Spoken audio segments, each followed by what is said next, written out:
Hey everyone, WizKid Word here, and in today's episode of The Delver, we are going to discuss the classes of Dungeons and Dragons. This is going to be the debut of a much larger video, a much larger reading. We're going to cover a lot more material instead of just one class. We're going to go through the whole chapter. I expect this video to be over an hour. I will provide timestamps. If you're looking for a specific class, okay, you don't want to listen to me drone on, which I understand. But hey, we're reading from the D&D free source book, Basic Rules. This can be found on dndbeyond.com. Please feel free to follow along by clicking the link in the below description. Alright? Well, let's get going. Chapter 3, Classes. Part 1, Character Creation. Adventurers are extraordinary people, driven by a thirst for excitement into a life that others would never dare lead. They are heroes, compelled to explore the dark places of the world and take on the challenges that lesser women and men can't stand against. Class is the primary definition of what your character can do. It's more than a profession. It's your character's calling. Class shapes the way you think about the world and interact with it, and your relationship with other people and powers in the multiverse. A fighter, for example, might view the world in pragmatic terms of strategy and maneuvering, and see herself as just a pawn in a much larger game.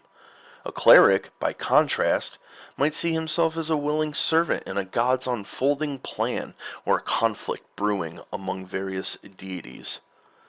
While the fighter has contacts in a mercenary company or army, the cleric might know a number of priests, paladins, and devotees who share his faith. Your class gives you a variety of special features, such as a fighter's mastery of weapons and armor, and a wizard's spells. At low levels, your class gives you only 2 or 3 features, but as you advance in level you gain more and your existing features improve. Each class entry in this chapter includes a table summarizing the benefits you gain at every level, and a detailed explanation of each one. Adventurers sometimes advance in more than one class. A rogue might switch direction in life and swear the oath of a paladin. A barbarian might discover latent magic ability and dabble in the sorcerer class while continuing to advance as a barbarian. Elves are known to combine martial mastery with magical training and advance as fighters and wizards simultaneously. Optional rules for combining classes in this way, called multiclassing, appear in Chapter 6. 12 classes, listed in the classes table, are found in almost every D&D world and define the spectrum of typical adventurers. The following is from the classes summary table. Barbarian class. A fierce warrior of primitive background who can enter a battle rage. They roll a d12 hit die. Their primary ability is strength. Their saving throw proficiencies are strength and constitution. And their armor and weapon proficiencies are light and medium armor, shields, simple and martial weapons. The bard is an inspiring magician whose power echoes the music of creation. They roll an 8-sided die. Their primary ability is charisma. Their saving throws are dex and charisma. And their armor and weapon proficiencies are light armor, simple weapons, hand crossbows, long swords, rapiers, short swords. The cleric class is a priestly champion who wields divine magic in service of a higher power. They roll an 8-sided die. Their primary ability is wisdom.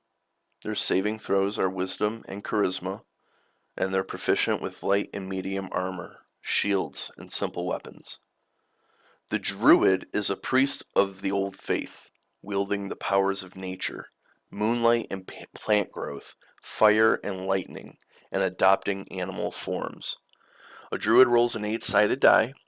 Their primary ability is wisdom. Their saving throws are intelligence and wisdom, and they are proficient with light and medium armor, shields, clubs, daggers, darts, javelins, maces, quarterstaffs, scimitars, sickles, slings, and spears. Please note for the medium armor and shields, these are non-metal. The fighter is a master of martial combat, skilled with a variety of weapons and armor. They roll a 10-sided die. Their primary ability is going to be strength or dexterity. The saving throws are strength and constitution, and they are proficient with all armor, shields, simple and martial weapons. The monk is a master of martial arts, harnessing the power of the body in pursuit of physical and spiritual perfection. They roll an 8-sided die. Their primary ability is dexterity and wisdom. Their saving throws are strength and dexterity, and they're proficient with simple weapons and short swords. The paladin class is a holy warrior bound to a sacred oath. They roll a 10-sided die.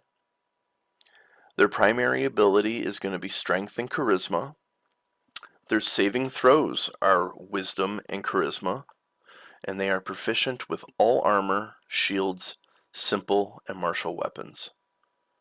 The ranger is a warrior who uses martial prowess and nature magic to combat threats on the edges of civilization. They roll a 10-sided die. Their primary ability is dexterity and wisdom. Their saving throw is strength and dexterity, and they are proficient in light and medium armor, shields, simple and martial weapons. The rogue is a scoundrel who uses stealth and trickery to overcome obstacles and enemies. They roll an 8-sided die. Their primary ability is dexterity. Their saving throws are dexterity and intelligence, and they are proficient in light armor, simple weapons, hand crossbows, long swords, rapiers, and short swords. A sorcerer is a spellcaster who draws on inherent magic from a gift or bloodline. They roll a 6-sided die. Their primary ability is charisma. Their saving throw is constitution and charisma, and they are proficient with daggers, darts, slings, quarterstaffs, and light crossbows. The warlock is a wielder of magic that is derived from a bargain with an extraplanar entity. They roll an 8-sided die. Their primary ability is charisma. Their saving throws are wisdom and charisma, and they are proficient with light armor and simple weapons. The wizard is a scholarly magic user capable of manipulating the structures of reality. They roll a 6-sided die. The primary ability is intelligence.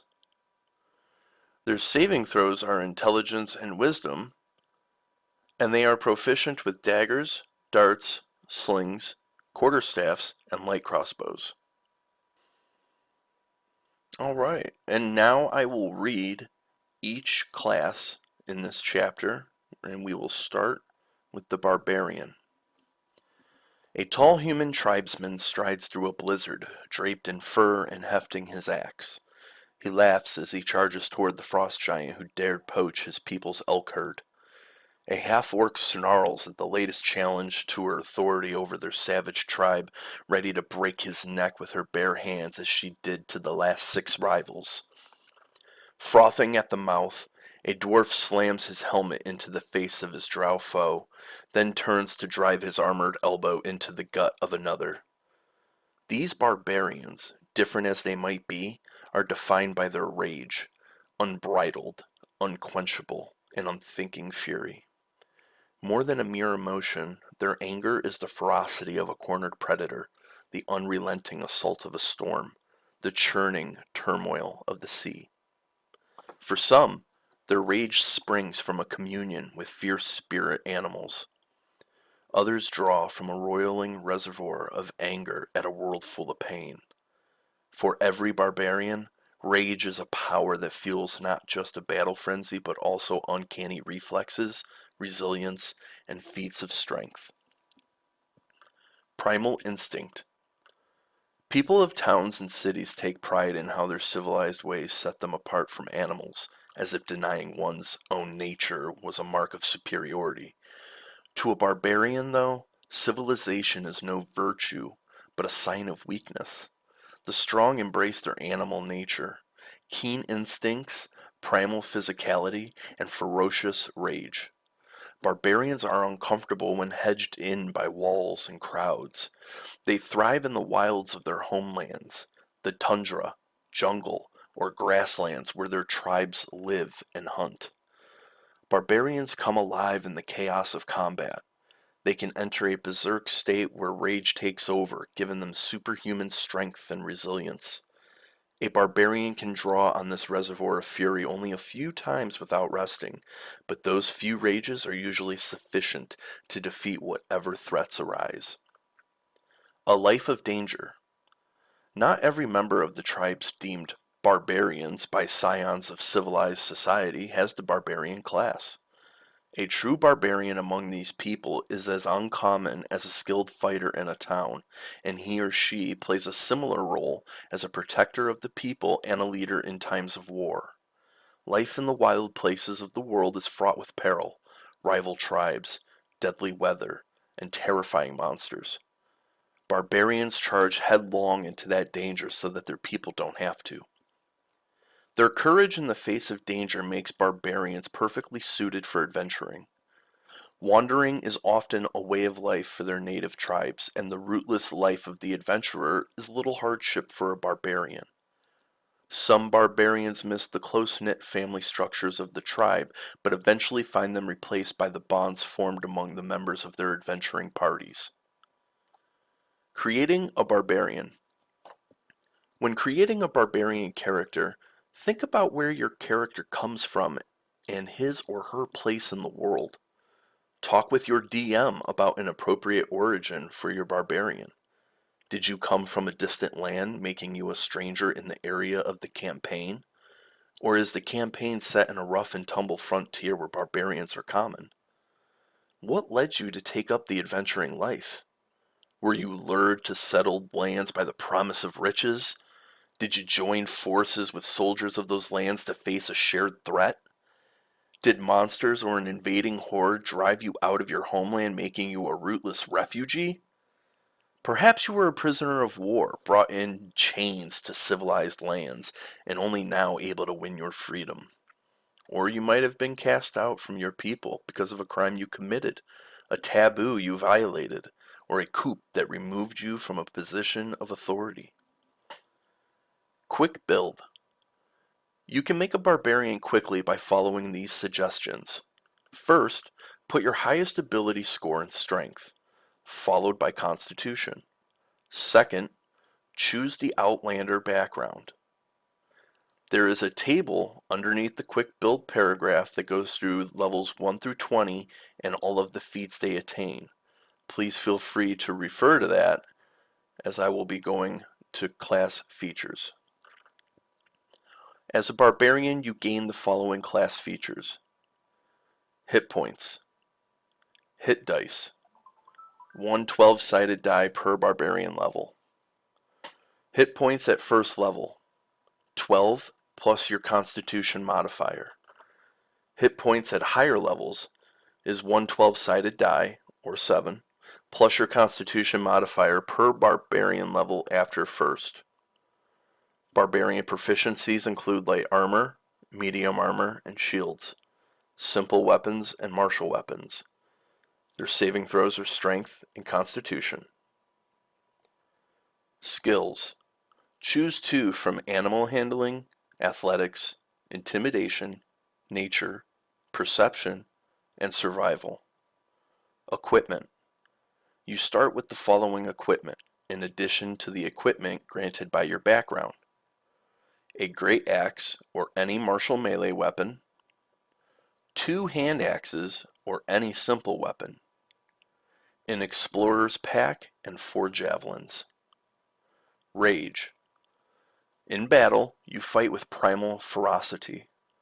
On your turn, you can enter a rage as a bonus action. While raging, you gain the following benefits if you aren't wearing heavy armor. You have advantage on strength checks and strength saving throws. When you make a melee weapon attack using strength, you gain a bonus to the damage roll that increases as you gain levels as a barbarian, as shown in the rage damage column of the barbarian table. You have resistance, bludgeoning, piercing, and slashing damage. If you are able to cast spells, you can't cast them or concentrate on them while raging. Your rage lasts for 1 minute. It ends early if you are knocked unconscious, or if your turn ends and you haven't attacked a hostile creature since your last turn or taken damage since then. You can also end your rage on your turn as a bonus action. Once you have raged the number of times shown for your barbarian level in the rages column of the barbarian table, you must finish a long rest before you can rage again. Unarmored defense.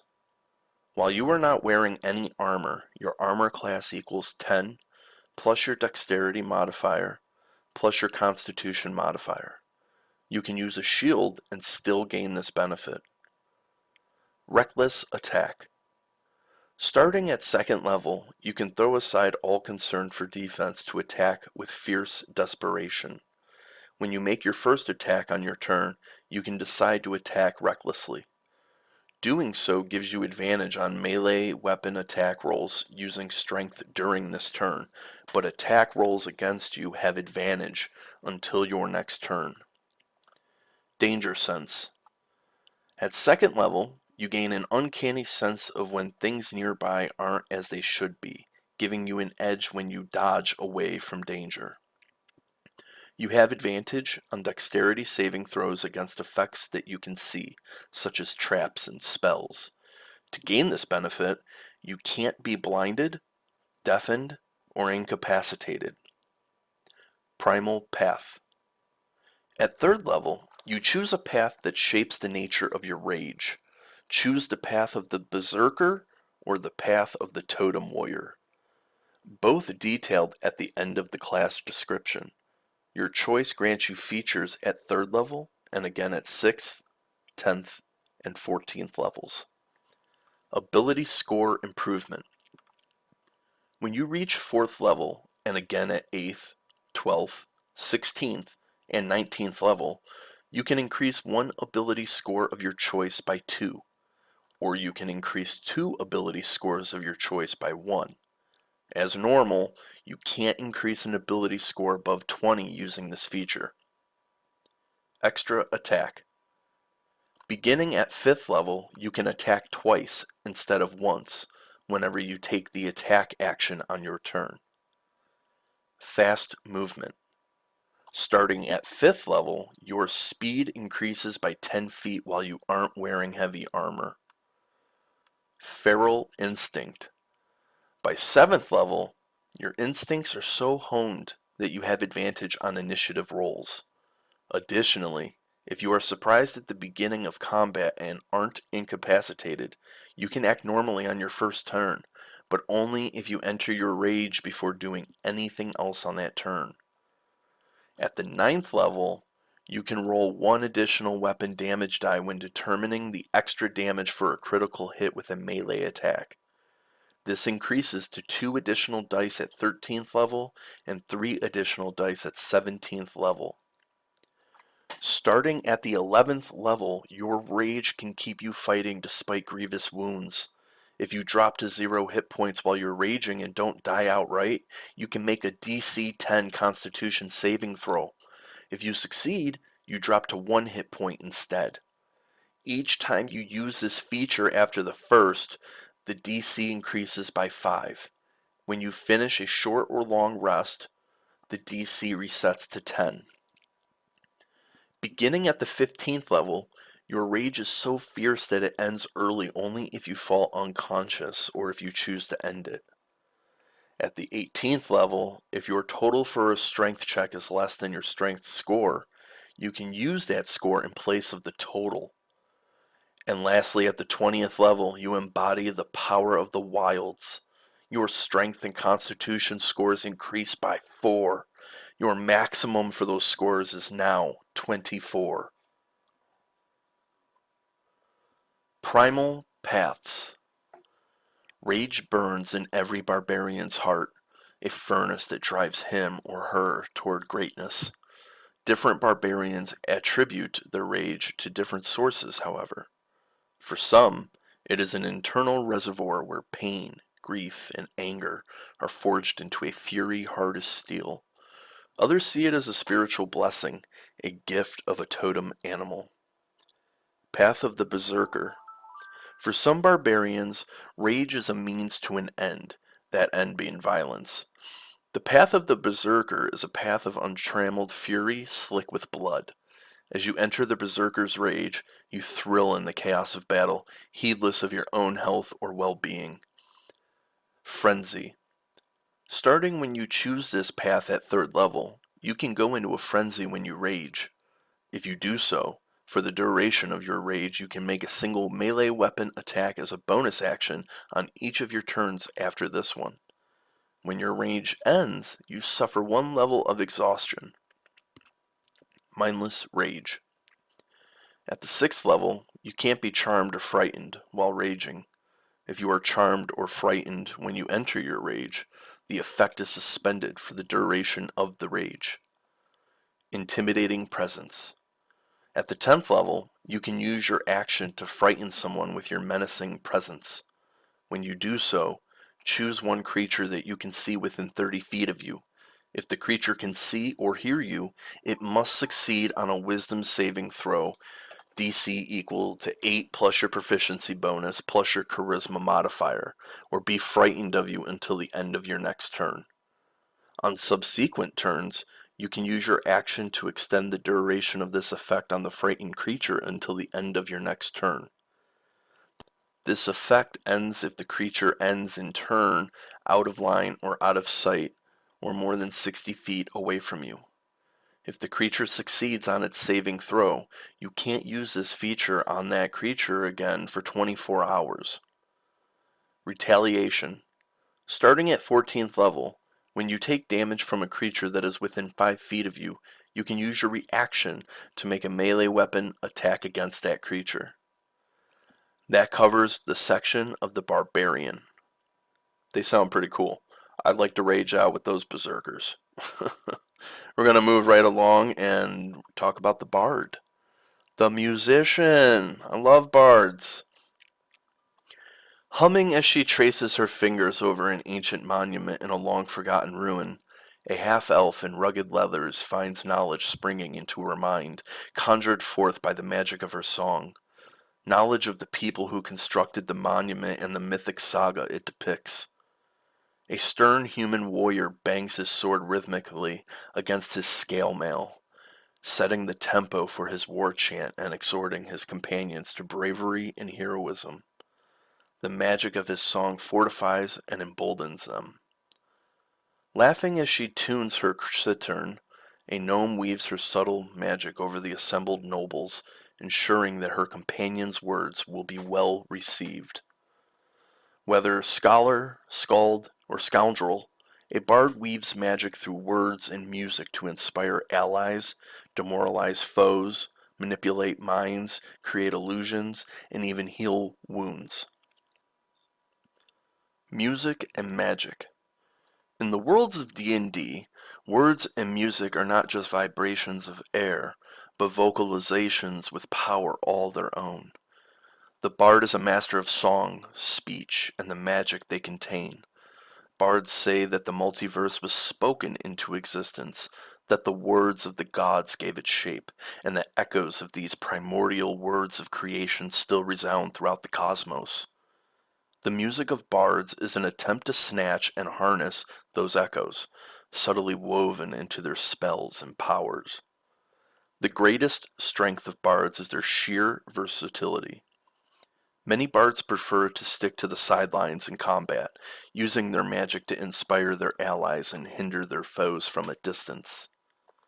But bards are capable of defending themselves in melee if necessary, using their magic to bolster their swords and armor. Their spells lean toward charms and illusions rather than blatantly destructive spells. They have a wide-ranging knowledge of many subjects and a natural aptitude that lets them do almost anything well. Bards become masters of the talents they set their minds to perfecting, from musical performance to esoteric knowledge. Learning from experience. True bards are not common in the world. Not every minstrel singing in a tavern or jester cavorting in a royal court is a bard. Discovering the magic hidden in music requires hard study and some measure of natural talent that most troubadours and jongleurs lack. It can be hard to spot the difference between these performers and true bards, though. A bard's life is spent wandering across the land gathering lore, telling stories, and living on the gratitude of audiences, much like any other entertainer. But a depth of knowledge, a level of musical skill, and a touch of magic set bards apart from their fellows. Only rarely do bards settle in one place for long, and their natural desire to travel, to find new tales to tell, new skills to learn, and new discoveries beyond the horizon, makes an adventuring career a natural calling. Every adventure is an opportunity to learn, practice a variety of skills, enter long forgotten tombs, discover lost works of magic, decipher old tomes, travel to strange places, or encounter exotic creatures. Bards love to accompany heroes to witness their deeds firsthand. A bard who can tell an awe-inspiring story from personal experience earns renown among other bards. Indeed, after telling so many stories about heroes accomplishing mighty deeds, many bards take these themes to heart and assume heroic roles themselves. Bards thrive on stories, whether those stories are true or not. Your character's background and motivations are not as important as the stories that he or she tells about them. Perhaps you had a secure and mundane childhood. There's no good story to be told about that. So you might paint yourself as an orphan, raised by a hag in a dismal swamp. Or your childhood might be worthy of a story. Some bards acquire their magical music through extraordinary means, including the inspiration of fae or other supernatural creatures. Did you serve an apprenticeship, studying under a master, following the more experienced bard until you were ready to strike out on your own? Or did you attend a college where you studied bardic lore and practiced your musical magic? Perhaps you were a young runaway or orphan, befriended by a wandering bard who became your mentor. Or you might have been a spoiled noble child tutored by a master. Perhaps you stumbled into the clutches of a hag, making a bargain for a musical gift in addition to your life and freedom, but at what cost? Quick build. You can make a bard quickly by following these suggestions. First, charisma should be your highest ability score, followed by dexterity. Second, choose the entertainer background. Third, choose the dancing lights and vicious mockery cantrips, along with the following first level spells: Charm Person, Detect Magic, Healing Word, and Thunder Wave. There is a spell table underneath this paragraph that I'm going to skip over, but remember, you can read it in the Basic Rules sourcebook on dndbeyond.com. In the future, I will be sure to implement images of these tables. Class features. As a bard, you gain the following class features. You have a 1 8-sided die per bard level. You have 8 hit points plus your constitution modifier at the first level. At higher levels, it's an 8-sided die, or 5, plus your constitution modifier per bard level. Bards are proficient with light armor, simple weapons, hand crossbows, long swords, rapiers, short swords. They are also proficient with 3 musical instruments of your choice. A bard's saving throws are dexterity and charisma. Skills. Choose any 3. Equipment. You start with the following equipment in addition to the equipment granted by your background: a rapier, a longsword, or any simple weapon, a diplomat's pack or an entertainer's pack, a lute or any other musical instrument, leather armor, and a dagger. Spellcasting. You have learned to untangle and reshape the fabric of reality in harmony with your wishes and music. Your spells are part of your vast repertoire, magic that you can tune to different situations. We will talk about that in Chapter 10 for the general rules of spellcasting, and in Chapter 11 we'll cover the Bard spell list. Cantrips. You know 2 cantrips of your choice from the Bard spell list. You learn additional Bard cantrips of your choice at higher levels, as shown in the cantrips known column of the Bard table. Spell slots. The Bard table shows how many spell slots you have to cast your Bard spells of first level and higher. To cast one of these spells, you must expend a slot of the spell's level or higher. You regain all expended spell slots when you finish a long rest. For example, if you know the first level spell Cure Wounds and have a first level and a second level spell slot available, you can cast Cure Wounds using either slot. Spells known first level and higher.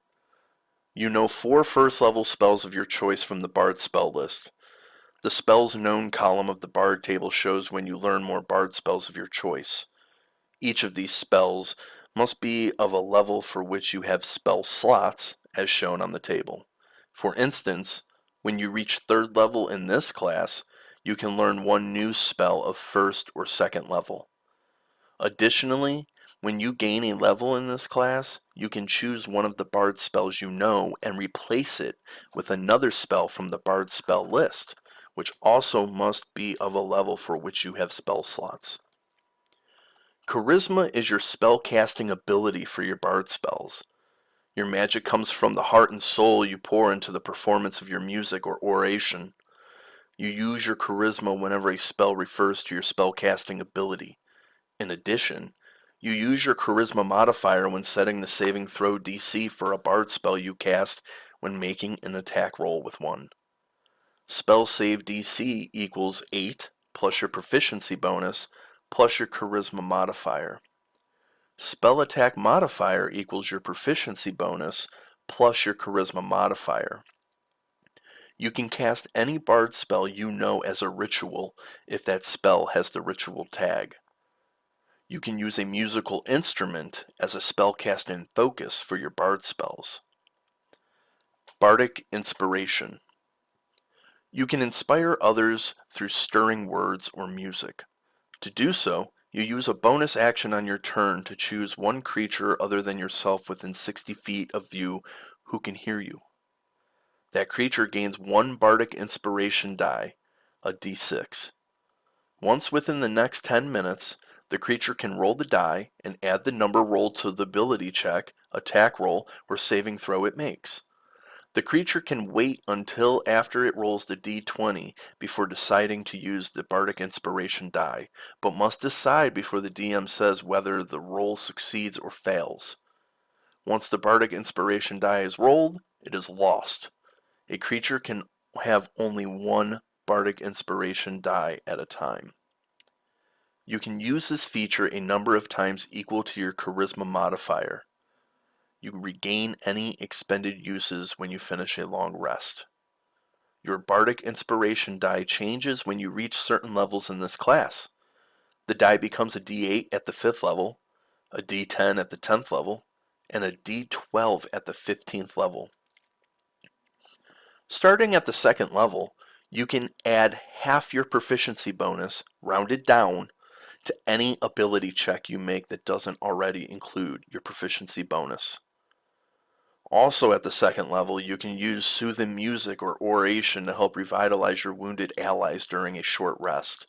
If you or any friendly creatures who can hear your performance regain hit points at the end of the short rest by spending 1 or more hit dice, each of those creatures regains an extra 1d6 hit points.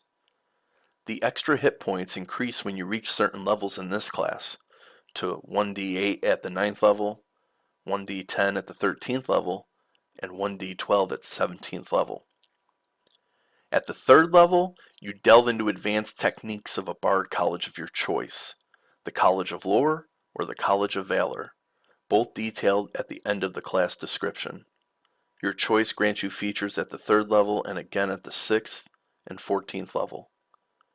At the 3rd level also, you choose 2 of your skill proficiencies. Your proficiency bonus is doubled for any ability check you make that uses either of the chosen proficiencies. At the 10th level, you can choose another 2 skill proficiencies to gain this benefit. When you reach the 4th level, and again at the 8th, 12th, 16th, and 19th level, you can increase one ability score of your choice by 2, or you can increase 2 ability scores of your choice by 1. As normal, you can't increase an ability score above 20 using this feature. When we get to the 5th level, you regain all your expended uses of Bardic Inspiration when you finish a short or long rest. At the 6th level, you gain the ability to use musical notes or words of power to disrupt mind-influencing effects. As an action, you can start a performance that lasts until the end of your next turn. During that time, you and any friendly creatures within 30 feet of you have advantage on saving throws against being frightened or charmed. A creature must be able to hear you to gain this benefit. The performance ends early if you are incapacitated or silenced, or if you voluntarily end it. No action required. By the 10th level, you have plundered magical knowledge from a wide spectrum of disciplines. Choose 2 spells from any classes, including this one. A spell you choose must be of a level you can cast, as shown on the Bard table, or a cantrip. The chosen spells count as Bard spells for you and are included in the number in the spells known column of the Bard table. You learn 2 additional spells from any classes at 14th level and again at the 18th level. At the 20th level, when you roll initiative and have no uses of Bardic Inspiration left, you regain 1 use. The way of a bard is gregarious. Bards seek each other out to swap songs and stories, boast of their accomplishments, and share their knowledge. Bards form loose associations, which they call colleges, to facilitate their gatherings and preserve their traditions. Bards of the College of Lore know something about most things, collecting bits of knowledge from sources as diverse as scholarly tomes and peasant tales. Whether singing folk ballads in taverns or elaborate compositions in royal courts, these bards use their gifts to hold audiences spellbound. When the applause dies down, the audience members might find themselves questioning everything they held to be true, from their faith in the priesthood of the local temple to their loyalty to the king. The loyalty of these bards lies in the pursuit of beauty and truth, not in fealty to a monarch or following the tenets of a deity. A noble who keeps such a bard as a herald or advisor knows that the bard would rather be honest than politic.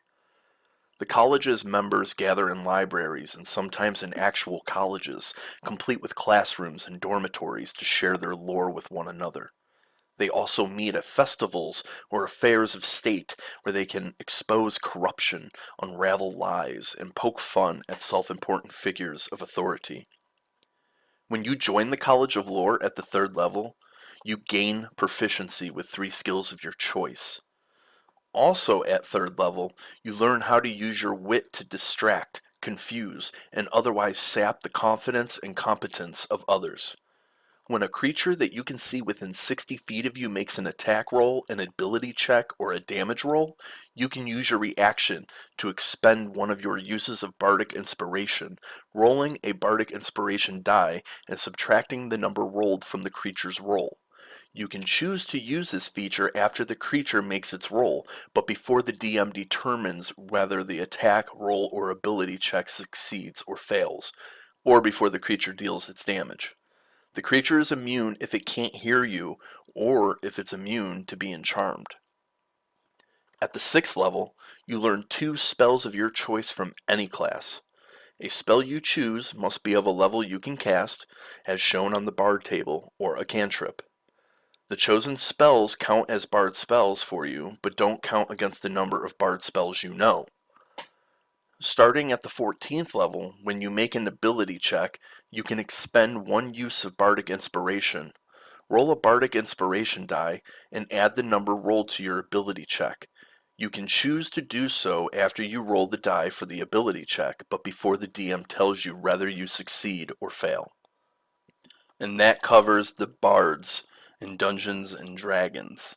Now, to shave about 10 minutes off of this ridiculously long episode of The Delver, we're going to go ahead and skip past the cleric, seeing as that was covered, I believe, in episode 10, and we're going to move straight forward to the druid. Holding high a gnarled staff wreathed with holly, an elf summons the fury of the storm and calls down explosive bolts of lightning to smite the torch-carrying orcs who threaten her forest. Crouching out of sight on a high tree branch in the form of a leopard, a human peers out of the jungle at the strange construction of a temple of evil elemental air, keeping a close eye on the cultist's activities. Swinging a blade formed of pure fire, a half-elf charges into a mass of skeletal soldiers, sundering the unnatural magic that gives the foul creatures the mocking semblance of life. Whether calling on the elemental forces of nature or emulating the creatures of the animal world, druids are an embodiment of nature's resilience, cunning, and fury. They claim no mastery over nature. Instead, they see themselves as an extension of nature's indomitable will.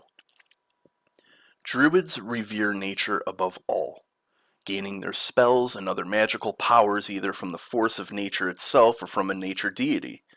Many druids pursue a mystic spirituality or of transcendent union with nature rather than devotion to a divine entity, while others serve gods of wild nature, animals, or elemental forces.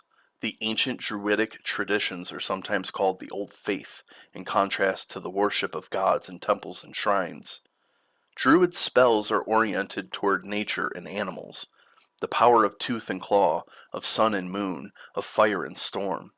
Druids also gain the ability to take on animal forms, and some druids make a particular study of this practice, even to the point where they prefer animal form to their natural form. For druids, nature exists in a precarious balance. The four elements that make up a world, air, earth, fire, and water, must remain in equilibrium. If one element were to gain power over the others, the world could be destroyed, drawn into one of the elemental planes and broken apart into its component elements. Thus, druids oppose cults of elemental evil and others who promote one element to the exclusion of others. Druids are also concerned with the delicate ecological balance that sustains plant and animal life and the need for civilized folk to live in harmony with nature, not in opposition to it. Druids accept that which is cruel in nature, and they hate that which is unnatural, including aberrations such as beholders and mind flayers, and undead such as zombies and vampires. Druids sometimes lead raids against such creatures, especially when the monsters encroach on the druids' territory. Druids are often found guarding sacred sites or watching over regions of unspoiled nature. But when a significant danger arises, threatening nature's balance or the lands they protect, druids take on a more active role in combating the threat as adventurers. When making a druid, consider why your character has such a close bond with nature. Perhaps your character lives in a society where the old faith still thrives, or was raised by a druid after being abandoned in the depths of a forest. Perhaps your character had a dramatic encounter with the spirits of nature, coming face to face with a giant eagle or dire wolf and surviving the experience. Maybe your character was born during an epic storm or a volcanic eruption, which was interpreted as a sign that becoming a druid was part of your character's destiny. Have you always been an adventurer as part of your druidic calling, or did you first spend time as a caretaker of a sacred grove or spring? Perhaps your homeland was befouled by evil, and you took up an adventuring life in hopes of finding a new home or purpose. You can make a druid quickly by following these suggestions. First, wisdom should be your highest ability score, followed by constitution. Second, choose the hermit background. There is a spell table that follows this that I will be skipping over.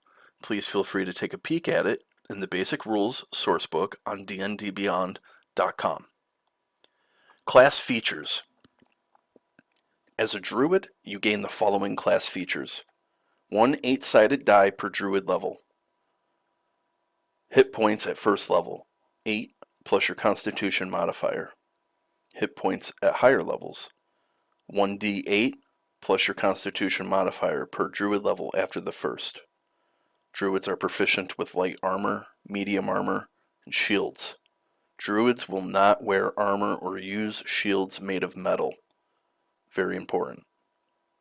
They are proficient with clubs, daggers, darts, javelins, maces, quarterstaffs, scimitars, sickles, slings, and spears. They are proficient with an herbalism kit. Their saving throws are intelligence and wisdom. And you can choose 2 skills from the following: Arcana, Animal Handling, Insight, Medicine, Nature, Perception, Religion, and Survival. You start with the following equipment in addition to the equipment granted by your background: a wooden shield or any simple weapon, a scimitar or any simple melee weapon, leather armor, an explorer's pack, and a druidic focus. You know Druidic, the secret language of druids. You can speak the language and use it to leave hidden messages. You and others who know this language automatically spot such a message. Others spot the message's presence with a successful DC Wisdom check, but can't decipher it without magic. Drawing on the divine essence of nature itself, you can cast spells to shape that essence to your will. See Chapter 10 for the general rules of spellcasting, and 11 for the Druid spell list. At the first level, you know 2 cantrips of your choice from the Druid spell list. You learn additional Druid cantrips of your choice at higher levels, as shown in the Cantrips Known column of the Druid table. The Druid table shows how many spell slots you have to cast your spells of first level and higher. To cast one of these Druid spells, you must expend a slot of the spell's level or higher. You regain all expended spell slots when you finish a long rest. You prepare the list of Druid spells that are available for you to cast, choosing from the Druid spell list. When you do so, choose a number of Druid spells equal to your Wisdom modifier plus your Druid level. The spells must be of a level for which you have spell slots. For example, if you are a 3rd level Druid, you have 4 first level and 2 second level spell slots. With a Wisdom of 16, your list of prepared spells can include 6 spells of 1st or 2nd level in any combination. If you prepare the 1st level spell, Cure Wounds, you can cast it using a 1st level or 2nd level slot. Casting the spell doesn't remove it from your list of prepared spells. You can also change your list of prepared spells when you finish a long rest. Preparing a new list of Druid spells requires time spent in prayer and meditation, at least 1 minute per spell level for each spell on your list. Wisdom is your spellcasting ability for your Druid spells, since your magic draws upon your devotion and attunement to nature. You use your Wisdom whenever a spell refers to your spellcasting ability.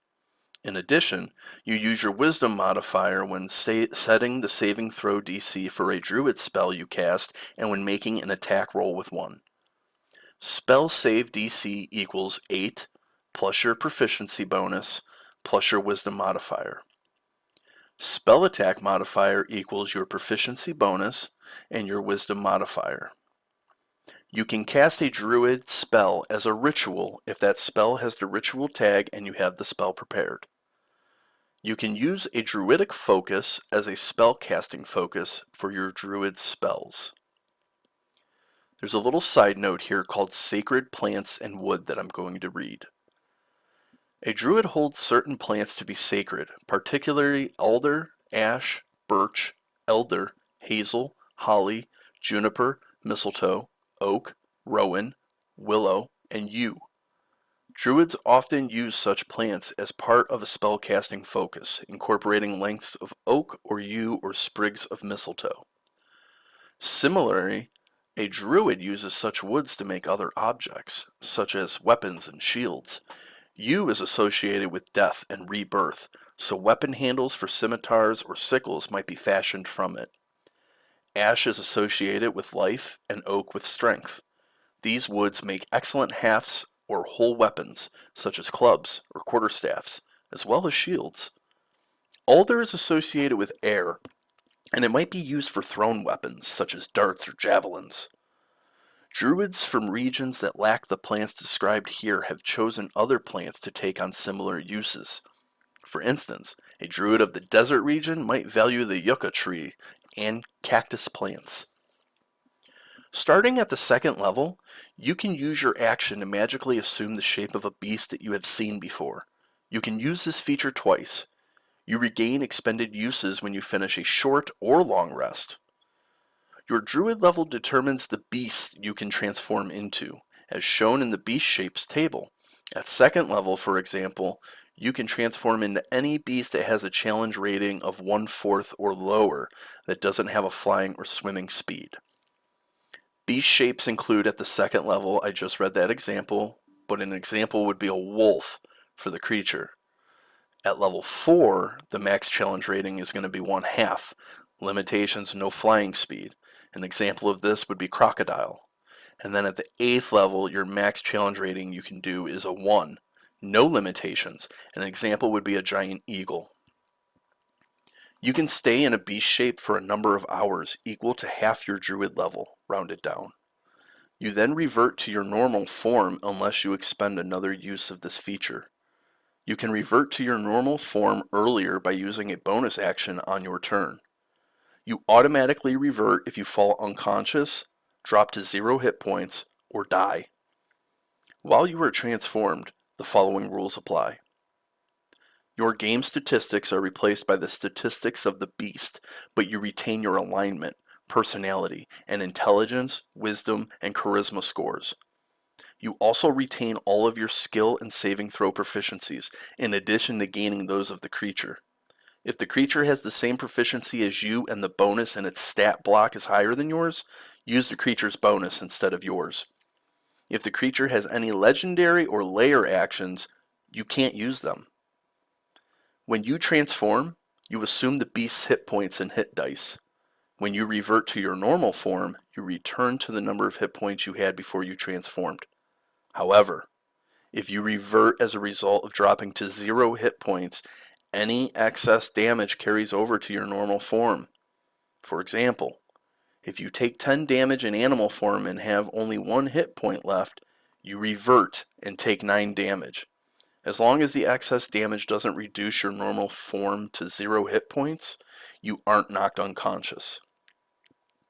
You can't cast spells, and your ability to speak or take any action that requires hands is limited to the capabilities of your beast form. Transforming doesn't break your concentration on a spell you've already cast, however, or prevent you from taking actions that are part of a spell, such as Call Lightning, that you've already cast. You retain the benefit of any features from your class, race, or other source and can use them if the new form is physically capable of doing so. However, you can't use any of your special senses, such as dark vision, unless your new form also has that sense.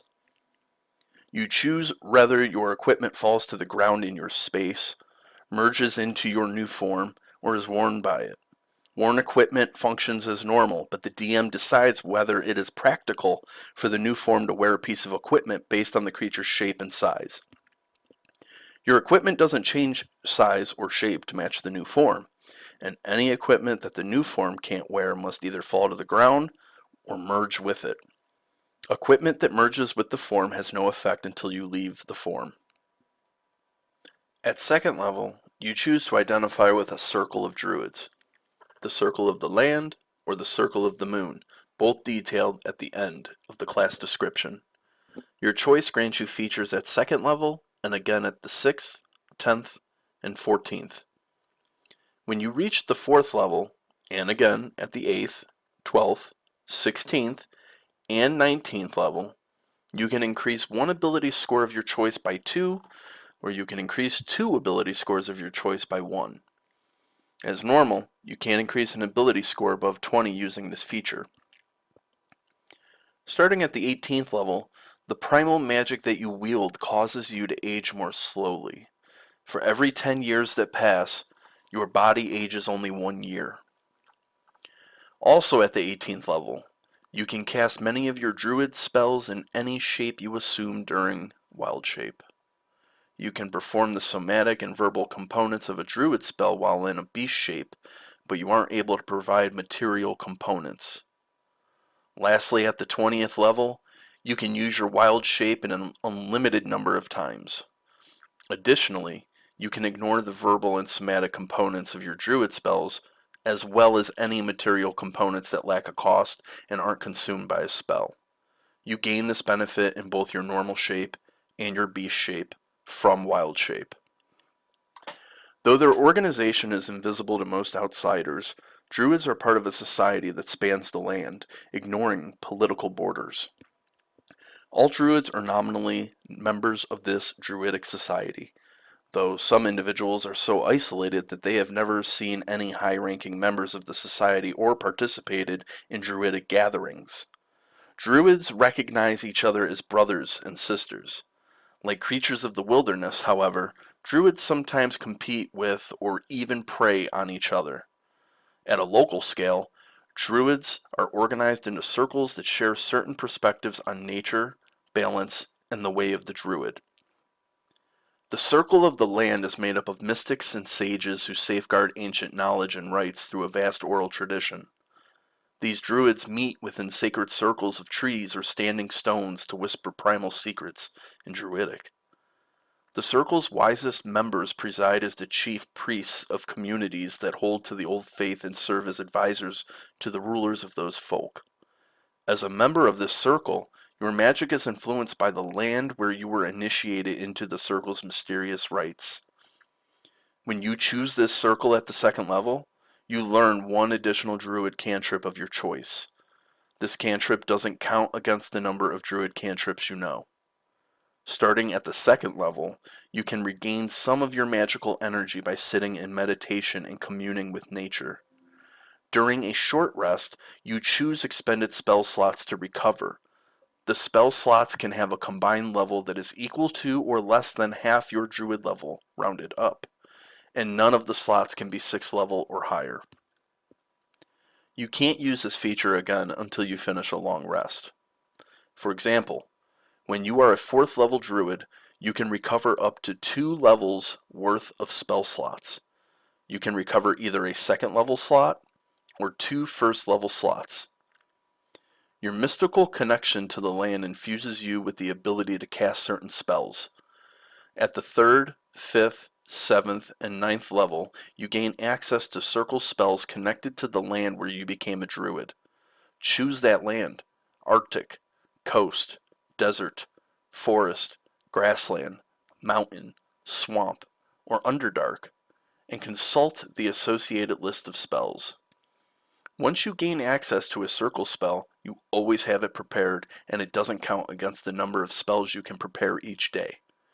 If you gain access to a spell that doesn't appear on the druid spell list, the spell is nonetheless a druid spell for you.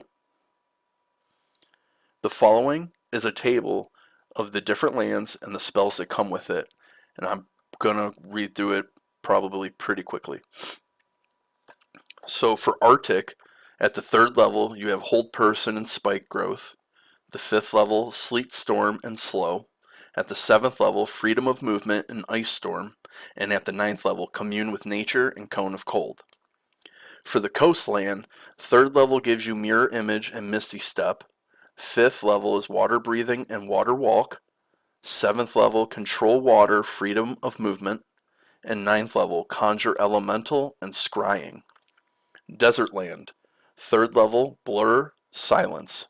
5th level, Create Food and Water, Protection from Energy. 7th level, Blight, Hallucinatory Terrain. And 9th level, Insect Plague, Wall of Stone. For Forest Land, 3rd level, Barkskin, Spider Climb. 5th level, Call Lightning, Plant Growth. 7th level, Divination, Freedom of Movement. 9th level, Commune with Nature, Tree Stride. Grassland, 3rd level is Invisibility and Pass Without Trace. 5th level is Daylight and Haste. 7th is Divination and Freedom of Movement. Finally, 9th is Dream and Insect Plague. For Mountain Lands, 3rd level is Spider Climb and Spike Growth. 5th level is Lightning Bolt and Meld into Stone. 7th level is Stone Shape and Stone Skin. 9th level is Pass Wall and Wall of Stone. For the Swampland, 3rd level is Darkness and Melf's Acid Arrow. 5th level, Water Walk and Stinking Cloud. 7th level, Freedom of Movement and Locate Creature. Finally, the 9th level, Insect Plague and Scrying. And lastly, we have the Underdark Land. Third level is Spider Climb and Web. Fifth is Gaseous Form and Stinking Cloud. Seventh level is Greater Invisibility and Stone Shape. And ninth level is Cloud Kill and Insect Plague. Starting at the 6th level, moving through non-magical difficult terrain costs you no extra movement. You can also pass through non-magical plants without being slowed by them and without taking damage from them if they have thorns, spines, or a similar hazard. In addition, you have advantage on saving throws against plants that are magically created or manipulated to impede movement, such those created by the Entangle spell. When you reach 10th level, you cannot be charmed or frightened by elementals or fae, and you are immune to poison and disease. When you reach the 14th level, creatures of the natural world sense your connection to nature and become hesitant to attack you. When a beast or plant creature attacks you, that creature must make a wisdom saving throw against your druid spell save DC. On a failed save, the creature must choose a different target or the attack automatically misses. On a successful save, the creature is immune to this effect for 24 hours. The creature is aware of this effect before it makes its attack against you. And lastly, for the Druid section, I'm going to read a little excerpt called Druids and the Gods. Some Druids venerate the forces of nature themselves, but most Druids are devoted to one of the many nature deities worshipped in the multiverse. The worship of these deities is often considered a more ancient tradition than the faiths of clerics and urbanized peoples. In fact, in the world of Greyhawk, the Druidic faith is called the Old Faith, and it claims many adherents among farmers, foresters, fishers, and others who live closely with nature. This tradition includes the worship of nature as a primal force beyond personification, but also encompasses the worship of Beori, the Earth Mother, as well as devotees of Obedhai, Helona, and Ula. In the worlds of Greyhawk and the Forgotten Realms, Druidic circles are not usually connected to the faith of a single nature deity. Any given circle in the Forgotten Realms, for example, might include Druids who revere Sylvanas, Maleki, Eldath, Shantae, or even the harsh gods of fury, Talos, Malar, Auril, or Umberlee. These nature gods are often called the First Circle, the first among the Druids, and most Druids count them all as worthy of veneration, even the violent ones. The Druids of Eberron hold animistic beliefs completely unconnected to the sovereign host, the Dark Six, or any of the other religions of the world. They believe that every living thing and every natural phenomenon, sun, moon, wind, fire, and the world itself, has a spirit. Their spells, then, are a means to communicate with and command these spirits. Different Druidic sects, though, hold different philosophies about the proper relationship of these spirits to each other and to the forces of civilization. The Ashbound, for example, believe that arcane magic is an abomination against nature, the Children of Winter venerate the forces of death, and the Gatekeepers preserve ancient traditions meant to protect the world from the incursion of aberrations. That concludes the Druid section, and that is actually going to conclude the regular format, the new format of the Delver. We reached over an hour. I kind of want to make these episodes about an hour. I don't want to go much over. So, in the next episode of the Delver, we're going to cover the rest of the classes. I may have to read a little faster if we're going to get them done in an hour. Those classes will include the Fighter, the Monk, the Paladin, the Ranger, the Rogue, the Sorcerer, the Warlock, and the Wizard. I hope you enjoyed this video, and if you did, please don't forget to hit the like and the sub button. Also, leave me a comment in the below section, and I will get back to you as soon as I can. This is WizKid Word, and you've listened to The Delver. I'll see you in the next episode. Take care.